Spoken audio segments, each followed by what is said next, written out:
You were 7, maybe 8, and you became the parent. Not because you wanted to, because someone had to hold it together. Now you're an adult, and something still feels off, like you're performing a role you never auditioned for. P. Roblem Deep Dive.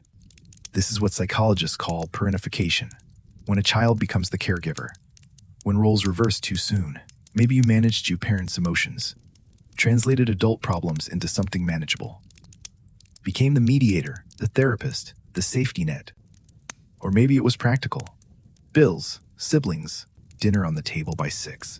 Either way, you learn to be competent before you learn to be a child. And now, you're hyper-responsible. You anticipate needs before they're spoken. You feel guilty resting. Relationships feel like projects you need to manage. Play feels foreign.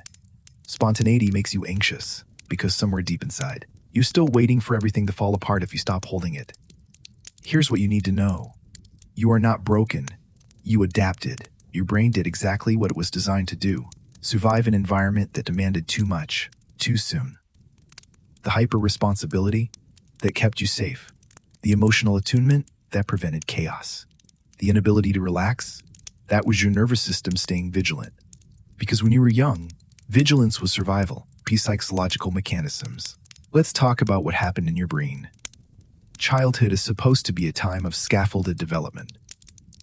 You explore. You fail safely. Adults catch you when you fall, but when you're parentified, the scaffolding disappears. Your amygdala, the brain's threat detector, became hyperactive.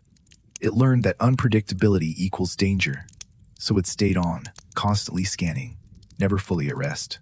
Meanwhile, your prefrontal cortex, the part responsible for planning, impulse control, emotional regulation, developed faster than it should have. You became cognitively mature. But emotionally, parts of you stayed frozen in that moment when you had to grow up. Psychologists call this a developmental mismatch. Your external competence doesn't match your internal sense of safety. You look like you have it all together, but inside, you still feel like the child trying to keep the lights on. So how do you heal? Not by becoming irresponsible, but by learning to be responsible to yourself first. Here are 5 principles grounded in psychology. 1. Practice reverse parentification. Give the child in you what they never received. This isn't indulgence, it's developmental repair, neuroplasticity. The brain's ability to rewire means you can create new patterns at any age. Ask yourself, what did I need then that I can give myself now? Permission to rest without earning it. Space to be messy without consequence. The freedom to not have a plan. 2. Retrain your threat system. Your amygdala is still responding to a childhood that's over. Polyvagal theory teaches us this. Safety isn't the absence of danger. It's the presence of connection and predictability. Your nervous system needs evidence that it's safe to relax. Start small, 5 minutes where you deliberately do nothing productive. Notice the discomfort. Don't fix it. Just breathe through it. Over time, your brain learns rest is not abandonment, stillness is not irresponsibility.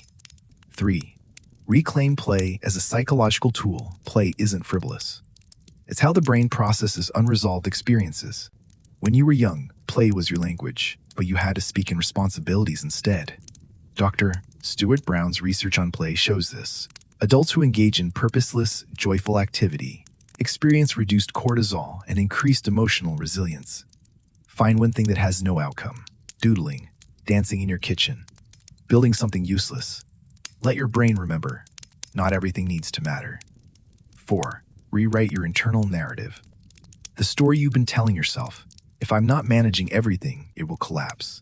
This is called a core schema in cognitive psychology, a belief formed in childhood that filters all new experiences.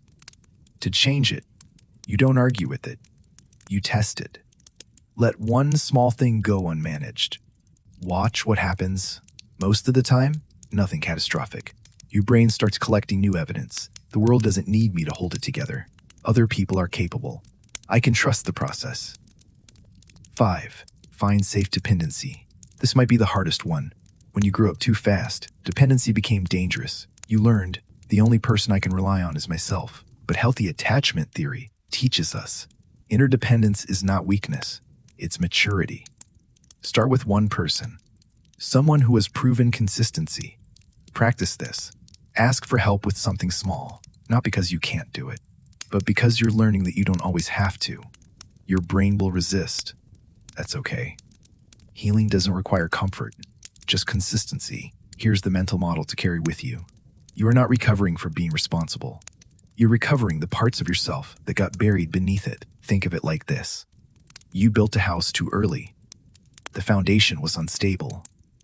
The walls went up fast. Now you're not tearing it down. You're renovating it. Room by room, you're reinforcing the foundation, letting light into the spaces that have been closed off, creating a home that's not just functional, but livable. The hyper-responsibility will soften. The vigilance will ease. Not because you stopped caring, but because you finally learned. You don't have to carry the world to be worthy of being in it.